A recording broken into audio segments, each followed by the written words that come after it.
Clip number 1676۔ اس clip میں آپ قرآن پاک کی سورہ طلاق کی آیت نمبر 6 سے 7 تک کی تلاوت، ترجمہ اور تفسیر قرآن صراط الجنان سماعت فرمائیں گے۔ بسم اللہ الرحمن الرحیم۔ ترجمہ، اللہ کے نام سے شروع جو نہایت مہربان رحمت والا ہے۔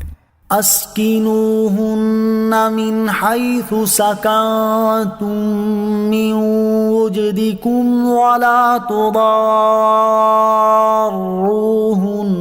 لتضیقوا علیہن وَإِن كُنَّ أُولَاتِ حَمْلٍ فَأَنفِقُوا عَلَيْهِنَّ حَتَّى يَضَعْنَ حَمْلَهُنَّ فَإِنْ أَرْضَعْنَ لَكُمْ فَآتُوهُنَّ أُجُورَهُنَّ وَأْتَمِرُوا بَيْنَكُمْ بِمَعْرُوفٍ وَإِن تَعَاسَرْتُمْ فَسَتُرْضِعُ لَهُ أُخْرَى لِيُنْفِقْ ذُو سَعَةٍ مِّن سَعَتِهِ وَمَن قُدِرَ عَلَيْهِ رِزْقُهُ فَلْيُنْفِقْ مِمَّا آتَاهُ اللَّهُ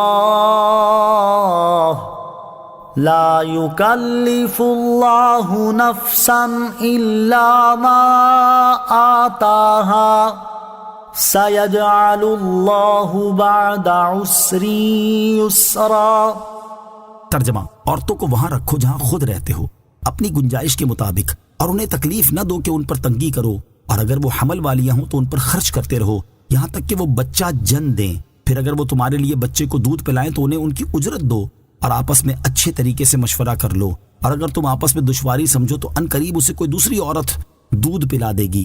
مالی وسعت رکھنے والے کو چاہیے کہ اپنی گنجائش کے مطابق خرچ کرے، اور جس پر اس کا رزق تنگ کیا گیا ہے تو اسے چاہیے کہ اس میں سے خرچہ دے جو اسے اللہ نے دیا ہے۔ اللہ کسی جان پر بوجھ نہیں رکھتا مگر اسی قابل جتنا اسے دیا ہے، جلدی اللہ دشواری کے بعد آسانی فرما دے گا۔ اسکنوہن من حیث سکنتم من وجدکم، عورتوں کو وہاں رکھو جہاں خود رہتے ہو اپنی گنجائش کے مطابق۔ اس آیت میں عدت کے دوران عورت کی رہائش، اس کے اخراجات، اور اس کے ہاں بچہ پیدا ہو جائے تو اسے دودھ پلانے سے متعلق شرعی احکام بیان کیے جا رہے ہیں۔ چنانچہ آیت کا خلاصہ یہ ہے کہ جن عورتوں کو تم نے طلاق دی انہیں وہاں رکھو جہاں خود رہتے ہو، اپنی طاقت کے مطابق انہیں رہائش دو، اور انہیں یوں تکلیف نہ دو کہ ان کے مکان کو گھیر کر ان کی جگہ تنگ کر دو، یا کسی ناموافق کو ان کے ساتھ رہائش دے دو۔ نیز تم انہیں کوئی ایسی ایذا دے کر تنگی نہ پہنچاؤ کہ وہ گھر سے نکلنے پر مجبور ہو جائیں، اور اگر طلاق والی عورتیں حمل والیاں ہوں تو ان پر شریعت کے مطابق خرچ کرتے رہو یہاں تک کہ وہ بچہ پیدا کر دیں، کیونکہ ان کی عدت بچہ پیدا ہونے پر ہی پوری ہوگی۔ پھر اگر وہ تمہارے لیے بچے کو دودھ پلائیں تو انہیں ان کے کام کی اجرت دو، اور اجرت سے متعلق آپس میں اچھے طریقے سے مشورہ کر لو، اور یہ خیال رکھو کہ نہ مرد عورت کے حق میں کوتاہی کرے نہ عورت اس معاملے میں سختی کرے۔ پھر اگر تم آپس میں معاملہ طے کرنے میں دشواری سمجھو اور بچے کی ماں کسی دوسری عورت کے برابر اجرت پر راضی نہ ہو بلکہ زیادہ اجرت کا مطالبہ کرے، اور باپ زیادہ دینا نہ چاہے، تو قریب ہے کہ اسے کوئی اور عورت دودھ پلا دے گی، یعنی پھر شوہر کسی دوسری کا انتظام کر لے۔ طلاق یافتہ عورت کو عدت کے دوران رہائش اور نفقہ دینے سے متعلق 2 شرعی مسائل۔ یہاں آیت کی مناسبت سے طلاق یافتہ عورت کو عدت کے دوران رہائش اور نفقہ دینے سے متعلق 2 شرعی مسائل سماعت کیجیے۔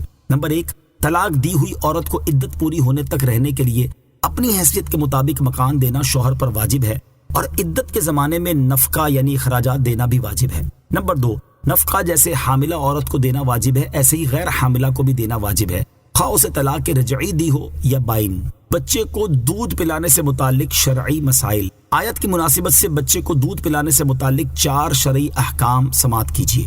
نمبر 1، بچے کو دودھ پلانا ماں پر واجب نہیں، باپ کی ذمہ داری ہے کہ اجرت دے کر دودھ پلوائے، لیکن اگر بچہ ماں کے سوا کسی اور عورت کو دودھ نہ پیے یا باپ فقیر ہو تو اس حالت میں ماں پر دودھ پلانا واجب ہو جاتا ہے۔ بچے کی ماں جب تک اس کے باپ کے نکاح میں ہو یا طلاق رجعی کی عدت میں ہو تو ایسی حالت میں اسے دودھ پلانے کی اجرت لینا جائز نہیں، عدت کے بعد لینا جائز ہے۔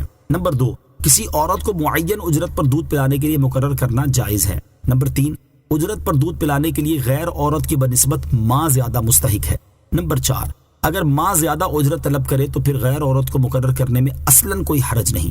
لِيُنْفِقْ ذُو سَعَةٍ مِّن سَعَتِهِ، مالی وسعت رکھنے والے کو چاہیے کہ اپنی گنجائش کے مطابق خرچ کرے۔